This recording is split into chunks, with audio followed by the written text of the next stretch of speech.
Another feature widely used in many coding languages are logical operators. Those allow us to combine two or more Boolean operators into a single result, or invert one of them.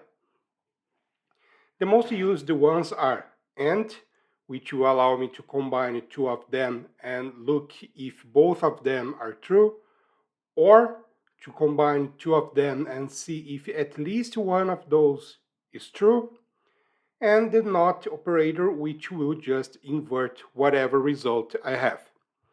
Many languages are going to use some keywords like AND or NOT, but JavaScript uses those symbols for AND or and NOT. Let me just show you one example. You know about those operators, but let me just show you one shorthand that we use a lot. So let's say I have this scenario. I'm going to create a function to validate the name, which I receive the name, the value, and then I just compare if the value is going to be empty. I'm just going to say that name not provided. And then I'm going to return false because I already know the result of this function. Then, if that's not empty, then I'm just going to log the name and return true. Now I can use that, so let's say create name John. I create the result which calls this as name for the name variable, and then I log the result. If I save that, you can see that I have hi John and the result true.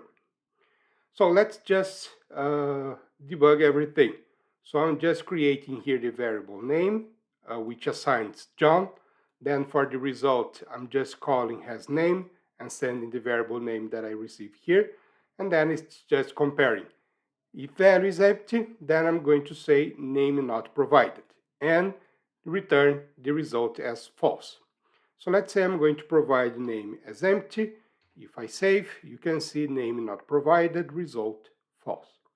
On the other hand, if I do have a name, if I save, you can see that it's not empty, therefore I skip this block, I skip this return, and then I just log hi Mary and return the result of this function as being true.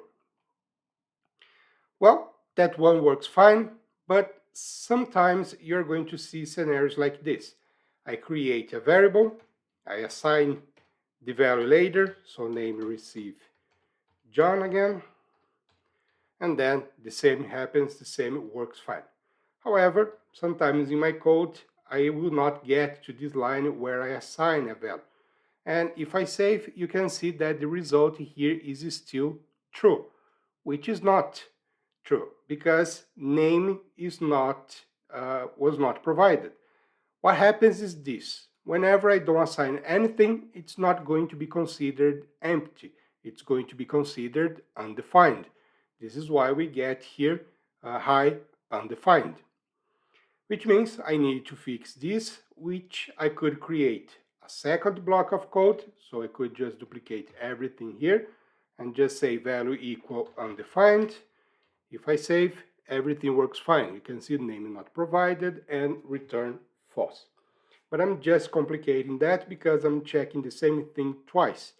So I could make that one simpler and instead just use or value equal undefined, which means I don't need this second block. I can take care of everything with one single block.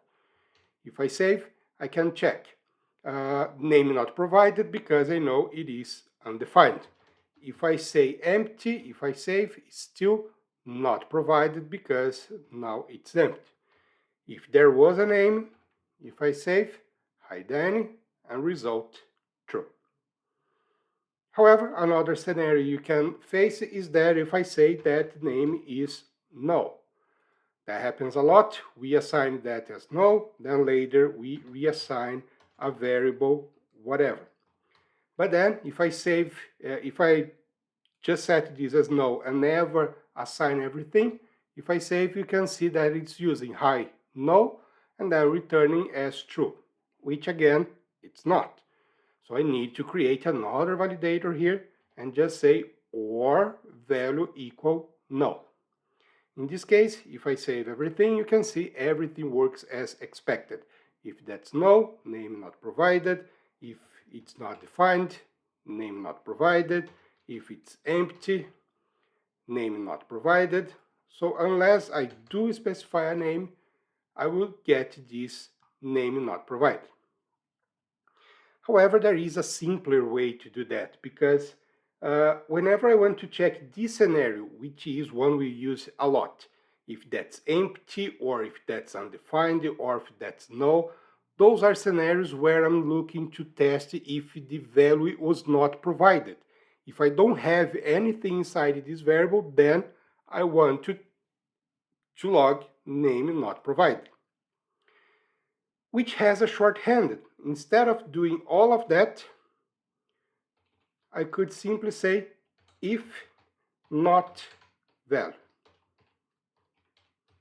That's all. If I don't have value, then I'm going to say name not provided. If I save, you can see hi Mary, because I am providing the name Mary.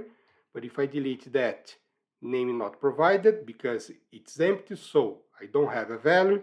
If I set as null, save, still name not provided. Or if I simply don't set anything, it's going to be undefined, or it's still name not provided. So whenever I want to check if there is a value or not, I could just use this if not value. Or I could say if value, let's say I want to do the other way around. I want to know if the value was provided. So I could say if there is a value, then I'm going to say hi. Otherwise, I'm going to say name not provided. Still the same thing. I'm just inverting the logic here, but still works exactly the same way. I can just say if value, I am providing something, there is a value there, therefore I can do whatever I need. Otherwise, I'm just going to say name not provided. But as long as I provide a name, so let's say John, save, that still works. So if value or if not value, those are simpler way to check if I am providing something for that variable or for that parameter. Alternatively, I could use the not operator, which is the exclamation mark, where I can just invert that. So for the not operator, whenever I include this question mark at the beginning, I just invert. So if it was expected to be true, the result is going to become false. So this is how we can easily check if we have a value or not.